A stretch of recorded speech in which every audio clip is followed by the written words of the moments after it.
This is News in Depth with me, Effie Mpande. Thank you for joining us. We are coming to you from Kanakantapa in Chongwe district. Today, I'll be looking at the preparedness of rural areas in the face of a medical emergency. We've all seen the limitations in urban areas when such matters arise. So how are those in these rustic settings? In today's edition, my main focus will be on pregnancies and maternal-related issues. Stay tuned.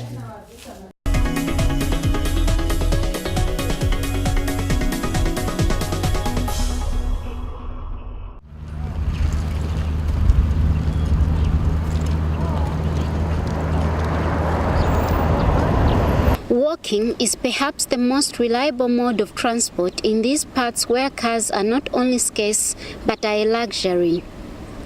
Even in an emergency, the walk would take you far.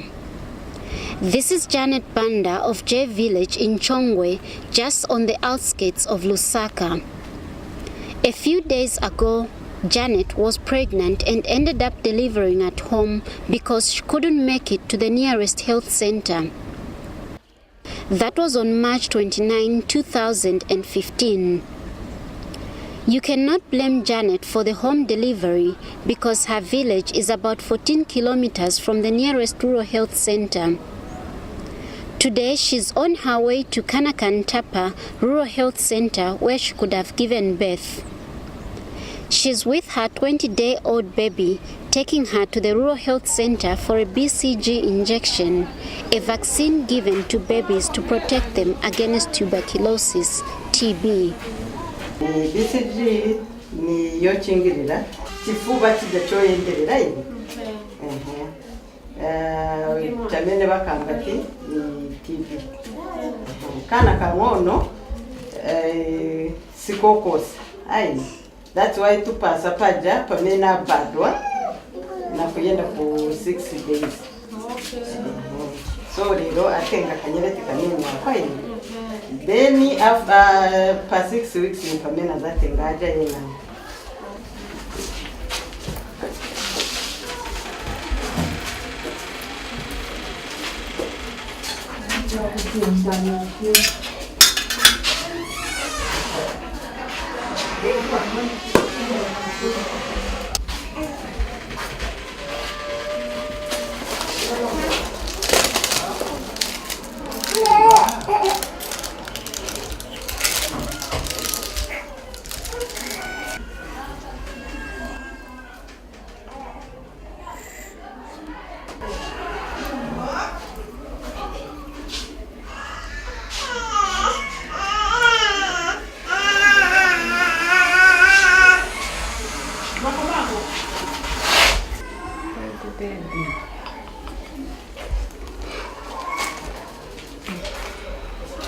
Kabrakati kanyamuka futi na akamufuni mugwirire hapa kwanja yake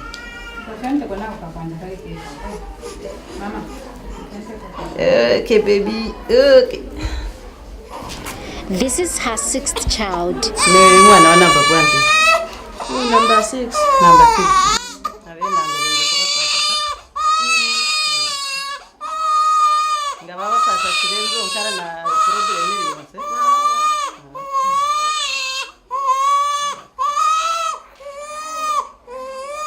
Fianta koma ningi. Pangono ngafiata koma ningi mpara gato. Okay. Pangono chafu. Fesi tuone ko. Siati.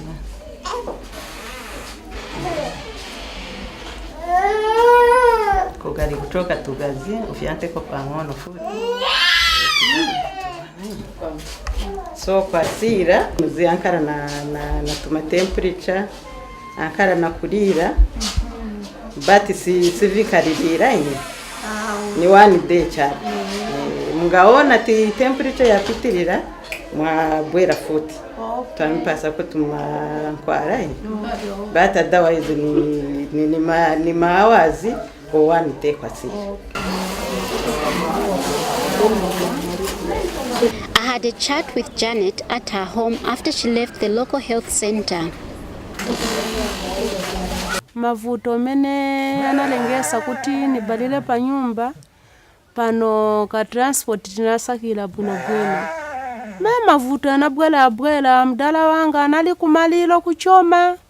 So anabwela tenga kamene kaja ka transport achita bwanji wakasewenzesa poenda kumalilo. So mimba inabwela yauka usiku nilichene kana tubana chabe. Maeni zachita bwanji pano. Phone namba nilibe aliwonsa alina taxi. Maeni zachita bwanji. Kasi niembekezele kapena kungache nitumeko mwana nitamangileko pali vaneba auze. So mpaka chinafika na patime ya kuti awe shuwa nalandila na mwana na chita bwanji na papa nilineka chabe mnyumba. Janet is not alone in giving birth at home. In much of rural Zambia, this is common and the reasons for home deliveries vary. Yvonne Daka is another young mother who recently gave birth to a premature baby from home. She only took the baby to Chongwe District Hospital after it had difficulties with breathing. Some people, they deliver from home. Others find that maybe upon waiting for transport, because maybe they had called the taxi, by the time the taxi comes, maybe it's already late, they deliver. But usually we inform them that if it so happens, they come to the institution agency so that we check the well-being of the baby and the mother herself. Yes. What are the dangers of somebody delivering from home? Yeah, what we're trying to avoid, because usually after delivery, a woman can bleed to death, and we're trying to avoid maternal deaths from the community. So, because when after delivery, if they deliver from here, immediately we'll give them a drug to control the bleeding and to help the uterus contract so that they don't bleed. But if it is done at home with somebody who doesn't understand, the woman will just bleed, and that can lead to death.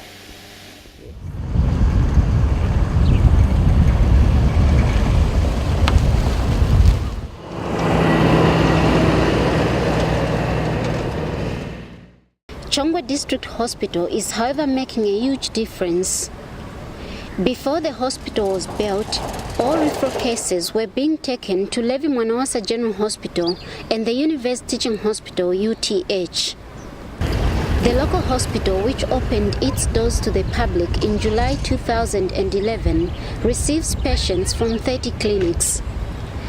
Patients from Rufunsa are also referred to Chongwe District Hospital.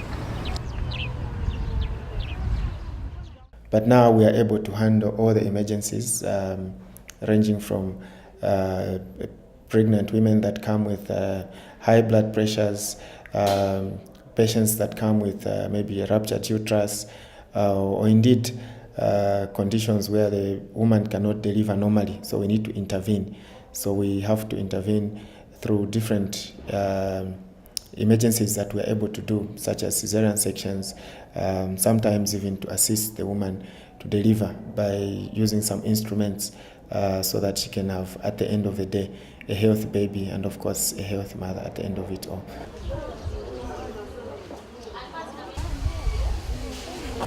Just last year alone, Chongwe District Hospital had 81 cesarean section deliveries, and the majority of these were teenage mothers.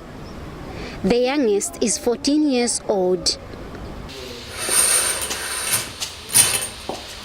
So we can have a short Dr. Mwamba Mulenga is a senior resident medical officer, and she's in charge of the maternity ward at Chongwe District Hospital.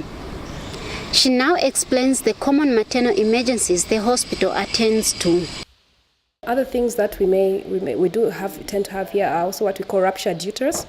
A ruptured uterus basically is when the uterus itself it tears, especially while the woman is in labor. This happens maybe because the what we call the contractions, they tend to be too strong and sustained. So the uterus is basically pushed beyond its breaking point. And in our setting again, this also tends to be common because of the use of herbal medications. in our community. We're trying to educate these mothers, but you find still using the use of these herbal medications, which now start causing these uncontrolled contractions of the uterus. So you find women coming in with the uterus already ripped and torn apart. Now this is also a very an emergency which needs to be attended to immediately, because in most cases actually with the ruptured uterus, a baby does not survive, because once that uterus is torn, the baby is not receiving that oxygen or the blood. So what we work at is saving the woman's life, because she will continue bleeding inside. Maggie Msonda is 17 years old. She recently had a baby through a cesarean section, and many of the young girls end up here in the theatre. And in our environment, the common cases that we see, that we take for cesarean section, are what we call CPD, when the mother is unable to deliver normally due to either the baby is too big or the pelvis is too small. That commonly we see it in our setting because of the low age of these mothers. A lot of them we see are teenage mothers. So you find a lot of them end up with cesarean sections. How important are maternal health services? Very important, Effie. And you know, the main issue with emergencies, especially in maternal health, is that you don't have time to waste.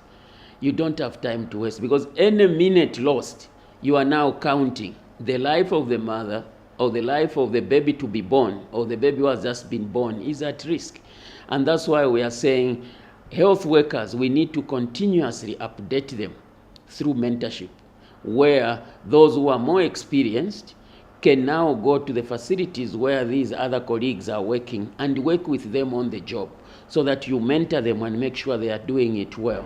And also to ensure that we are using the appropriate tools to monitor our women in labor and intervene at the right time. You know, and that's why we call it emergency maternity services. It's because you have to think in an emergent mode. Failure to that, then we'll be losing a lot of babies and mothers. Well, maternal health services are very, very important, because for you to reduce morbidity and mortality in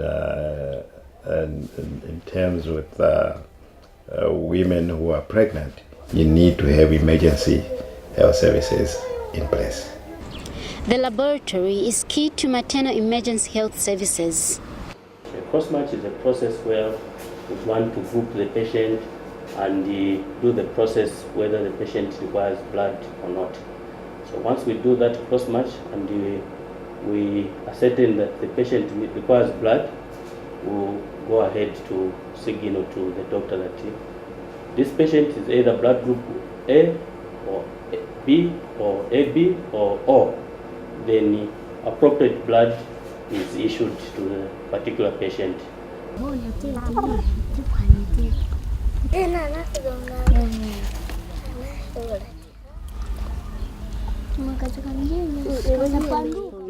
Doreen Mwanza Chipolo lives in Charleston in Lusaka. She lost her first child. This time around, she doesn't want anything to go wrong. She's almost due, and she came to stay with her elder sister in Kanakantapa, about 3 to 4 kilometers from the local rural health center. I spoke to her before her brother-in-law took her to the health center where she has planned to have her baby from. Kuna libeba kulu so ndepeni na bwira kuno. Na importance of papila clinic yali munshe kuchila na kunyumba. Because kunyumba leba yauka. Sungazibe kuti vinto vastika bwanji omwana ali bwanji. Sungazibe, so it's better papila clinic because amaziba vochita beve ma doctors. Lack of transport remains the biggest hurdles in an emergency in these areas.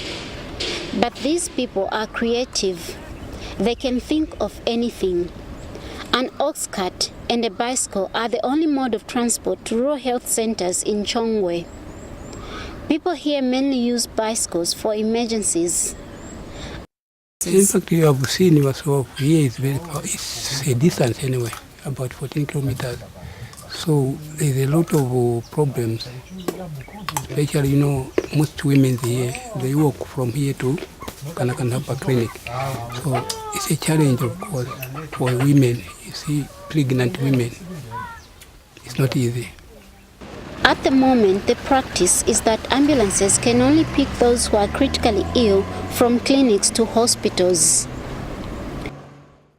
When you look at support that has been coming in from Ministry of Health and Ministry of Community, Mother and Child, let's say for the ambulances, if we had remained as one district, we're going to receive 3 ambulances, meaning we're going to take one ambulance to Rufusa, the other ambulance here in Chongwe, and the big one will be floating between Chongwe and Rufusa.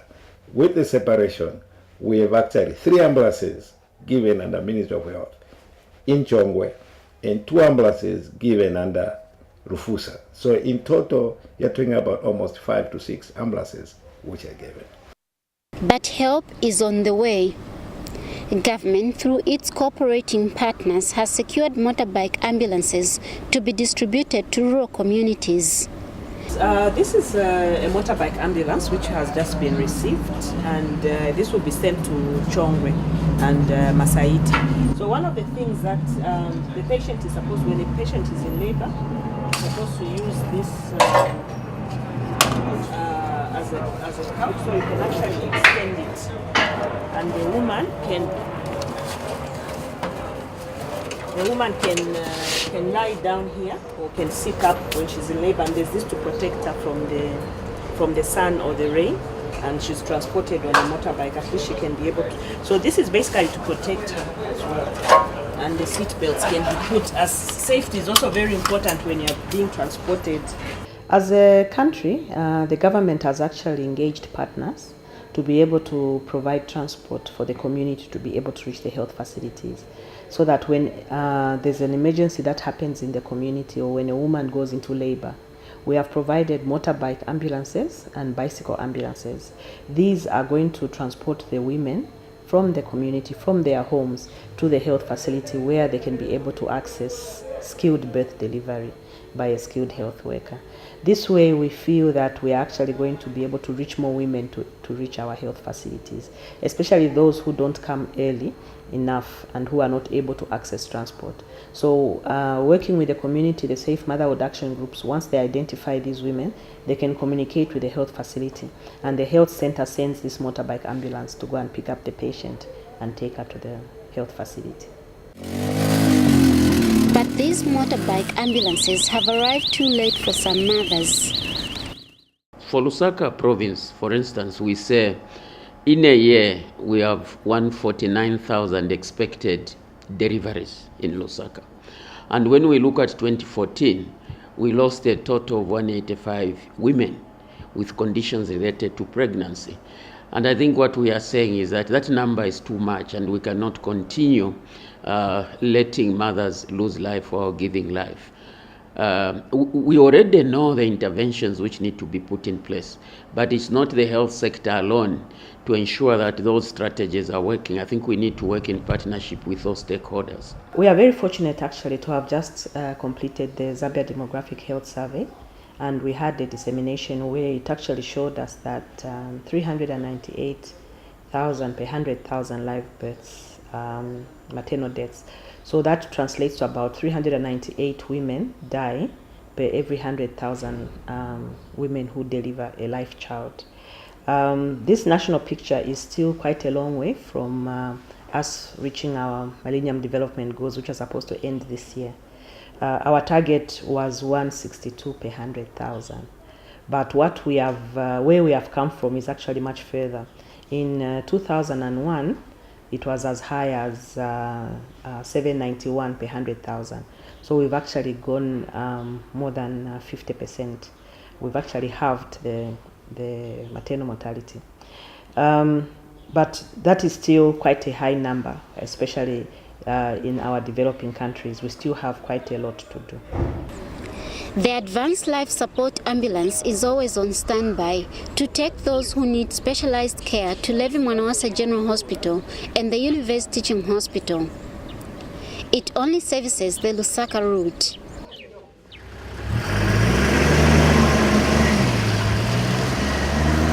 The basic ambulances service the local routes because of the terrain.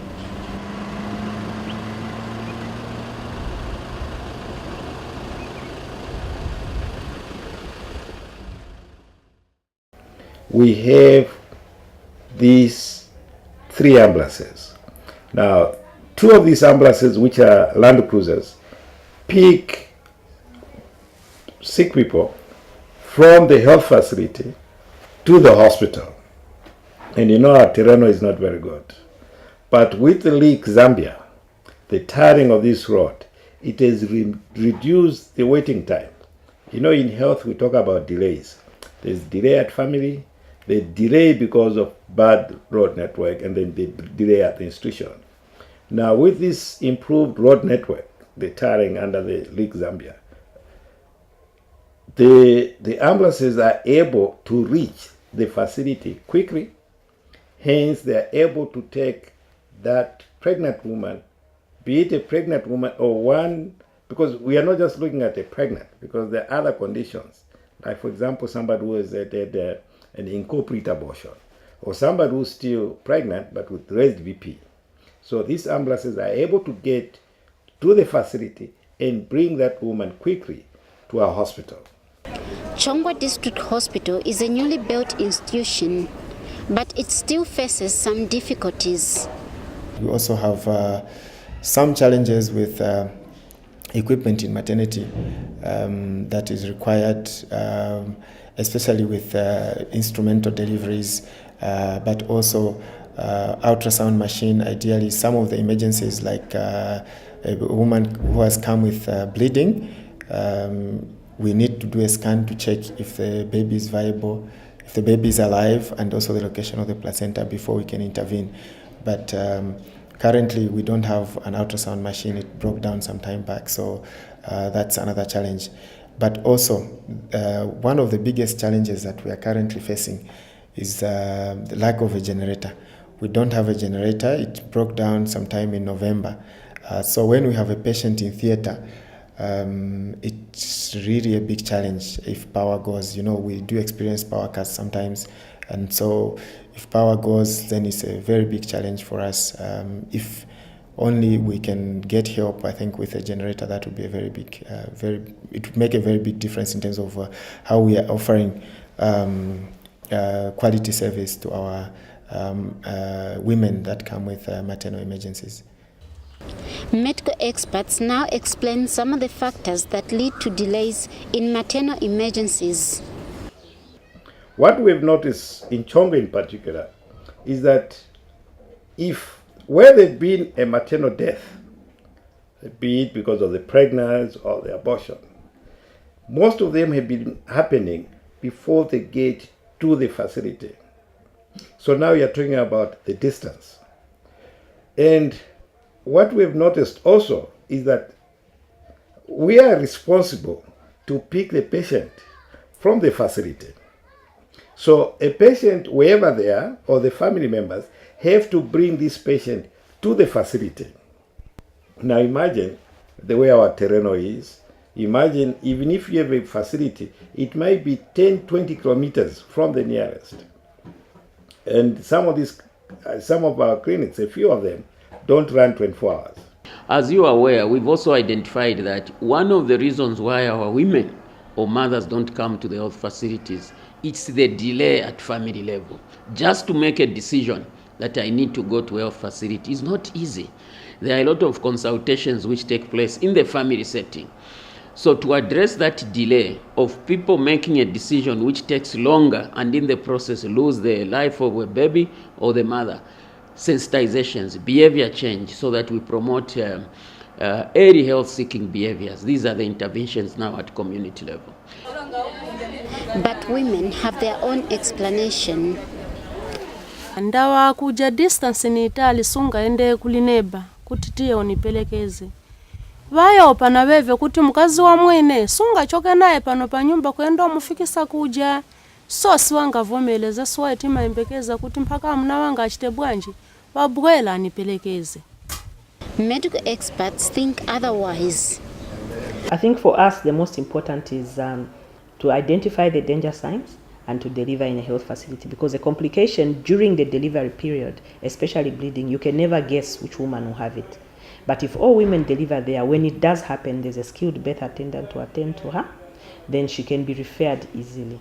We are also working with Zambia Flying Doctors to ensure that means of communication is also improved. So for us, what we see is if we have a health center, we have a radio message sent to the level 2 hospital, then an ambulance can be sent to pick up that patient. But we are also, I think one of the other things we've done in Lusaka is Chipata Clinic. Chipata Clinic is now a Chipata District Hospital. It's now able to provide emergency maternity care services. By this, we are able to conduct cesarean sections. We are able to manage any complication at Chipata Clinic in a pregnant woman. We live in times which are forever changing, with old ways giving in to new ones. Unfortunately, this change is not spreading fast enough to cover the rural areas and providing much needed emergency medical responses. But the good news is that at least a start has been made in addressing this issue.